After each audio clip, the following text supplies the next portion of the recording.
Alloh subhanahu va taolo ba'zi bir odamlardan so'rar ekan qiyomat kunidagi, "Hoy bandam, meni biror marotaba erkalatganmisan? Ey Robbim, sen olamlarning Robbisi bo'lsin.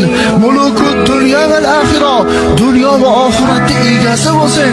Qanday san erkalatiladi?" Shunda Alloh taolo aytar ekanki, "Meni 99 ta ismi sifatim bor. Shu 99 ta ismi sifatimni hech bo'lmasa 10 tasini aytganingda edi, men erkalanardim birga. Men erkalanardim. Necha yil umr kechirding? 70 yil, 80 yil umr kechiribman. Shu 70 yil, 80 yil umrning ichida biror marotaba meni 99 ta ismimni aytganmisan?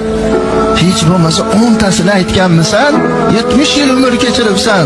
Agar sen menga hech bo'lmasa 99 ta ismi sifatimdan 10 tasini bo'lsa ham aytib, "Ey Robbim, ber" deganingda, men erkalanib farishtalarga aytardim, "O bandamni qaragin, bir maqsadi bor ekan, mendan bir so'rashligi bor ekanki, ismlarimni aytib turibdi, guvoh bo'linglar, nima so'rasa beraman" deb Alloh taolo turib olar ekan.